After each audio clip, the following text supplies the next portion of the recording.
We are now have gone to Indiana.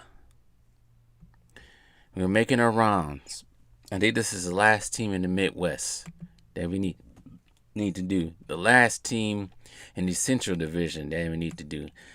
Would you count Minnesota being Midwest? I guess you could count Minnesota as being Midwest. I don't know about Toronto. But, anyways, so far now, just to recount all the teams I've done in this list of top 5 greatest players from every team in the NBA. Let me recount them all just to begin. So, the Lakers, the Suns, Nuggets, Rockets, Spurs, Bucks, Bulls, Cavs, Pistons, Magic, Heat, Hornets, Nets, and Knicks. So, I did say Hornets. So, recently I think recently I done the Pistons. But, when it comes to doing this list, just a reminder for some of you guys out there, because I think the last list was the Detroit Pistons, but the list before that I did with the Cleveland Cavaliers.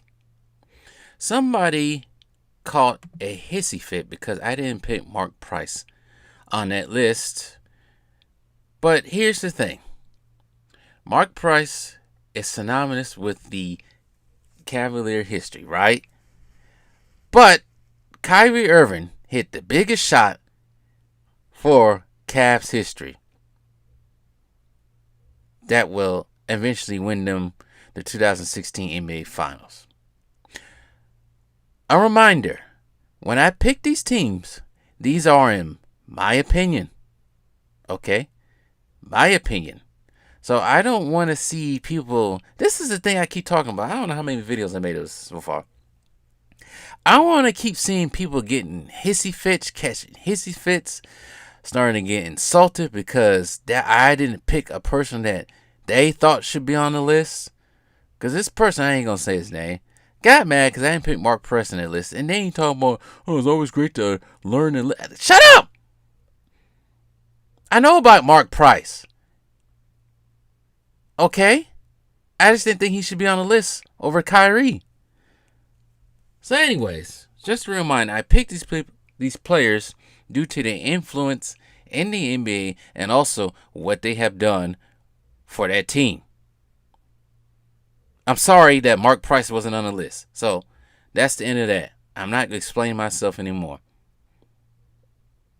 If you want to make your own list, go ahead and make your own list. That's fine. I don't care. You have your right to your own opinion. But Jesus Christ, lately, it's like everybody from Shaq to Julius Erving, everybody has a problem with the list they made. Get on catching the hissy fit. Because Julius Erving put a bunch of players that he grew up watching.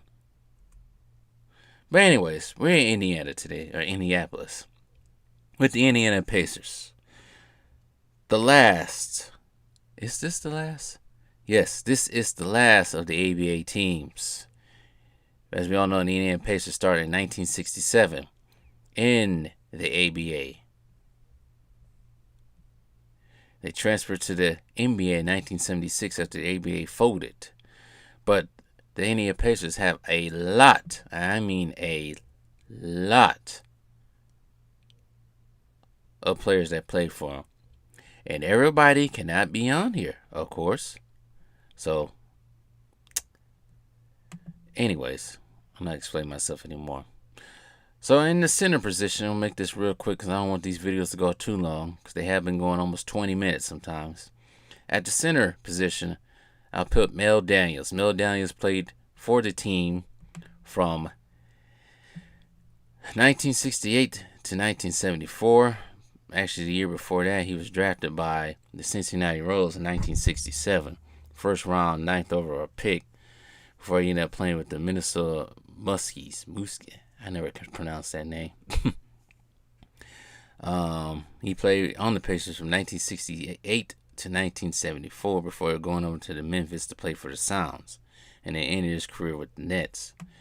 During his time with the Indiana Pacers, He was named the ABA's most valuable player, averaging 24 points a game, and the ABA leading 16.5 rebounds as well. They got to the finals in 1969, but they would lose to Rick Barry and Oakland Oaks in the finals 4-1. They would end up winning an ABA championship in 1970, 4-2 win over the Los Angeles Stars. Daniels averaged 18.7 points per game, 17.6 rebounds in the regular season, and Indiana finished 59-25. Along with that team was Hall of Famer Roger Brown, Bob Nowlicki. I remember Raw was trying to say that last night. I just couldn't get it out either. And Freddie Lewis. Mel Daniels averaged 19.3 points per game, 17 rebounds in that playoffs.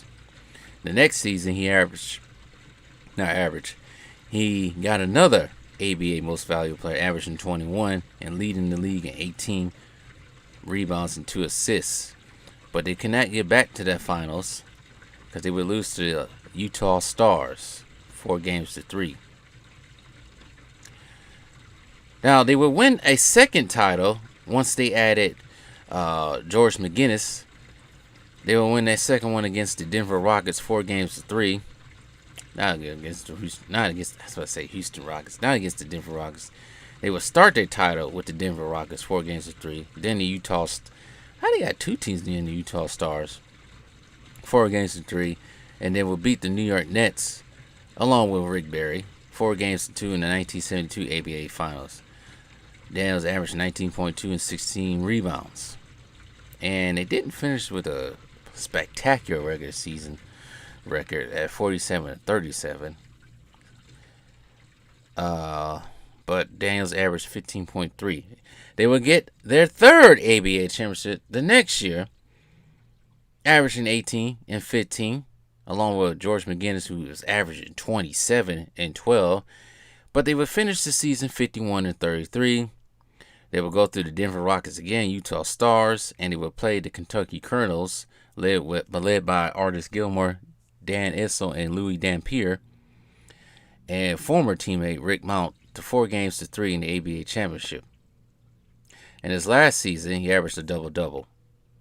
And after that, he's pretty much out. He ended his Pacer career 479 games, averaging 19 points a game, 16.4 rebounds. So that is Mel Daniels for the center position. And center position, when it comes to the Pacers, I wouldn't say it's thin, but it's not very, very much like big-time names when it comes to that, sort of say. All right. So that was the center position. Now, the power forward position, I have to give it to, I wanted to put Jermaine O'Neal in there, certainly because I actually got to see Jermaine O'Neal play in real time. But Jermaine O'Neal was good for the Pacers, but he didn't help lead the Pacers to two ABA championships in 1972-1973. So the power forward position, I will have to give it to George McGinnis. He's a Hall of Famer as well. He stood standing 6'8". George McGinnis played in 1971, started in 1971. He's an ABA playoff MVP, ABA regular season MVP 1975, 3-time All-Star for the ABA as well. First team, 2-time first team, all NBA, ABA second team, all ABA rookie first team, all ABA scoring champion as well. Now, he did play in the NBA. He played on the Philadelphia 76ers, but we ain't going to talk about that. George McGinnis did eventually come back to the Pacers when he was in the NBA and played from 1980 to 1982. But, like I said before with Mel Daniels, George McGinnis was a big-time contributor to the two Pacers championships in the ABA, averaging 23.9, 12 rebounds in 18 games. His best season with them came with a career high of 29.8 points per game, winning the MVP for the ABA. And he almost averaged a triple-double in 32, 15, and 8 in 18 games. But they would lose to the Kentucky Colonels in the ABA Finals. So, George McGinnis was actually selected by the Philadelphia 76ers in 1973. So that's one of the reasons why he ended up going to the Sixers to play with there. All right, so that's pretty much George McGinnis. Now at the small forward position, I'm sorry, people. Gotta put somebody newer on there, but he may not want anything with them. And it was kind of hard to put at the people. I can't talk. It was kind of hard to put several people, just lock them into the small forward position. But I think out of all the people that play small forward, and I think he may be a Hall of Famer when it's all said and done, is Paul George. Now, we all know Paul George played on the Pacers from 2010 to 2017. He was drafted first round, 10th overall pick in 2010. I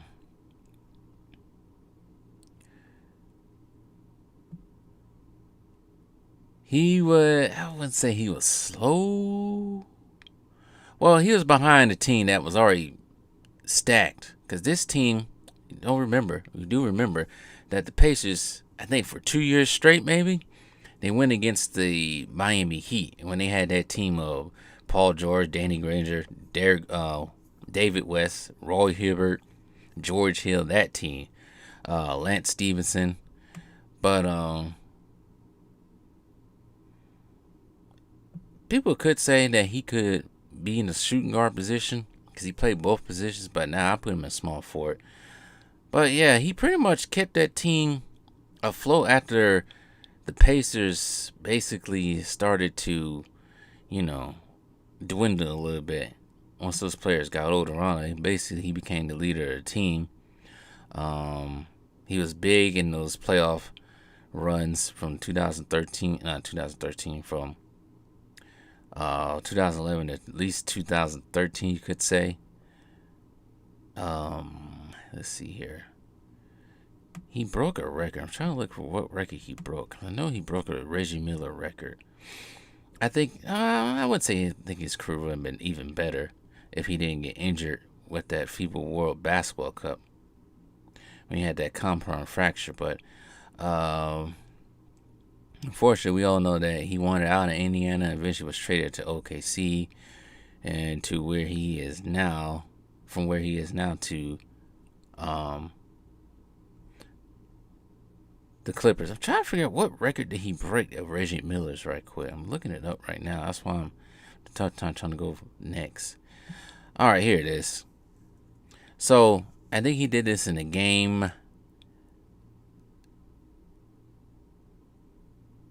against the New Orleans Hornets. He scored a career high 37 points. He shot 9 3-pointers, breaking the franchise record for most 3-pointers made in a single game, surpassing Hall of Famer Reggie Miller.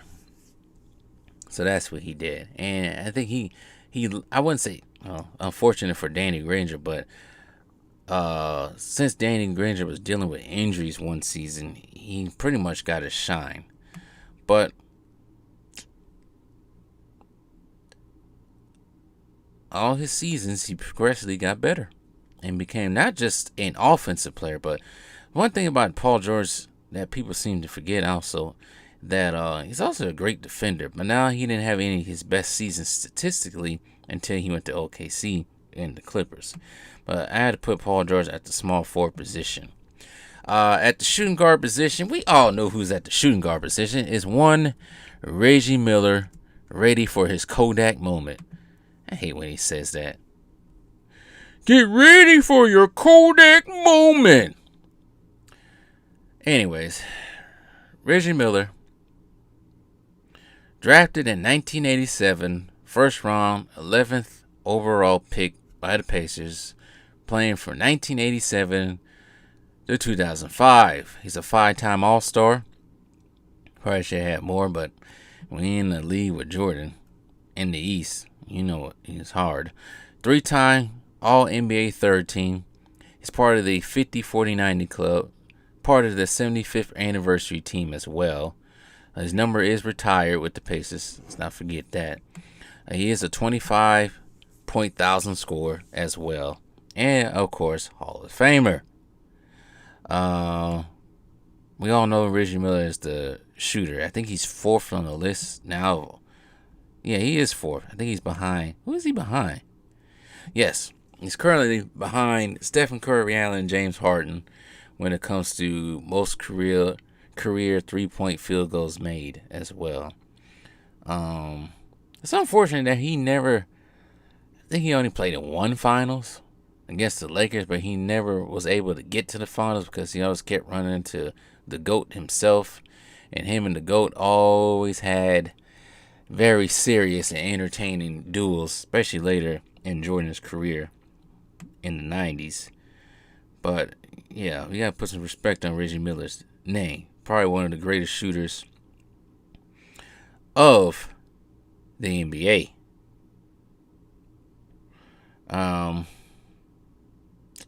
He almost came close to breaking George McGinnis' record, Pacers' all-time franchise record with 58 points. But he never could come close to it. But I never liked Reggie Miller. I hated Reggie Miller in my younger days. Because they played the Bucks twice in the playoffs. And they kept beating them. I hated Reggie Miller. I hated the way he looked and everything. Just look at him. But now he's tolerable. Except when he says that corny stuff like, "Get ready for your Kodak moment." But anyways, Reggie Miller is a shooting guard. I don't have to say too much else about Reggie Miller that we don't know already. We know Reggie Miller is one of the greatest in the game. His best statistical season was in the 1989 season, averaging 24.6 points per game. He's more of a scorer than anything. Wasn't really that much of a great defender, even though his career high in steals is 1.5. He hit that back-to-back at 92, 3 and 93, 94 season. I always thought of him as more of an Iron Man type of player because you never heard about him getting injured. I think for 4 straight years, from 1989 to at least 94 or 93, he played all 82 games and started all 82 games. And some people do think that if that brawl never happened, if that brawl didn't happen in Detroit, maybe, just maybe, Reggie Miller could have got his first ring. And I always heard rumors that he was thinking about coming back, but it never happened. His best playoff run was actually in the 93, where they was lost in 4. Averaging 31.5. Who did they lose to in that year? Off the top of my head, I can't even think. Who did they lose to in the 93 season? The Knicks. So anyways, Reggie Miller. So at the point guard position, I was struggling to figure out who was I going to put at the point guard position. And I'm now getting very long into this. But I was thinking Mark Jackson. But no, got to be better than that. Mark Jackson was very influential for those Pacers teams in the 90s. But, along with Reggie Miller on their team. But we got to put Freddie Lewis on there. Freddie Lewis played for the Pacers in the ABA days from 1967 to 1974. He was actually drafted by the Cincinnati Royals, now Sacramento Kings, in 1966. 10th round, 88th overall pick when they had 500 rounds. He's a 3-time ABA champion, ABA playoff MVP in 1972, 4-time ABA All-Star, All-Star Game MVP, All-ABA team as well. He didn't really do too much in the NBA. I think he only played one season in the NBA, and that was in 1977 season. And yeah, he only played one season there because after he left the Pacers in 1974, he ended up going to the Memphis Sounds, and then 2 years with the ABA team called the Spirits of St. Louis. But he averaged 16 points a game, 3.7 rebounds, and 4 assists as well. He's not in the Hall of Fame. The last time anybody checked on that, he was waiting to get on there with Roger Brown. He was not waiting to get in there with them. They was already in there. But waiting to get in there to join them. But, yeah, who knows now. But he was very crucial part of those teams, those Pacer teams as well.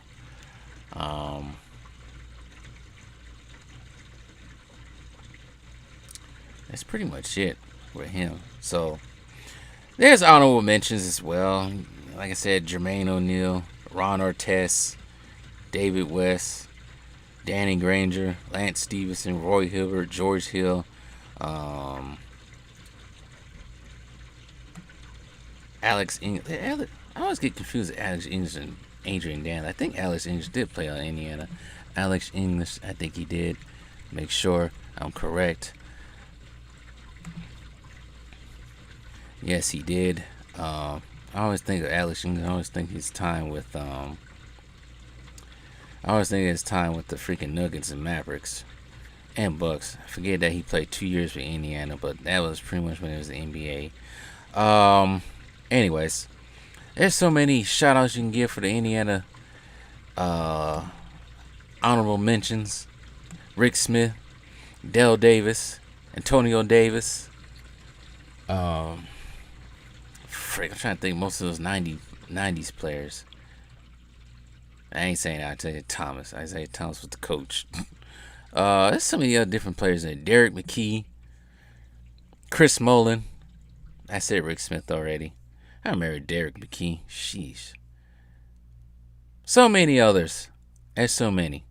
Jonathan Bender. CB4. Steven Jackson. Jamal Tinsley. Austin Crochet. I think Mark Pope. Jalen Rose, of course, can't forget about Jalen Rose, Kevin Ollie, Ron Mercer, Brad Miller, Travis Best, Jeff Foster, Scott Pollard. There were so many people on there. But anyways, I went on too long. I said I wasn't going to go too long. Al Harrington. But anyways, let me count my list again. Center position, Mel Daniels. Power forward position, George McGinnis. Small forward, Paul George. Shooting guard, Reggie Miller. And at the point guard, Freddie Lewis as well. So, that is my list. Tell me what you guys think. Oh, I forgot. Peja Stojakovic. Yeah, this list can go on.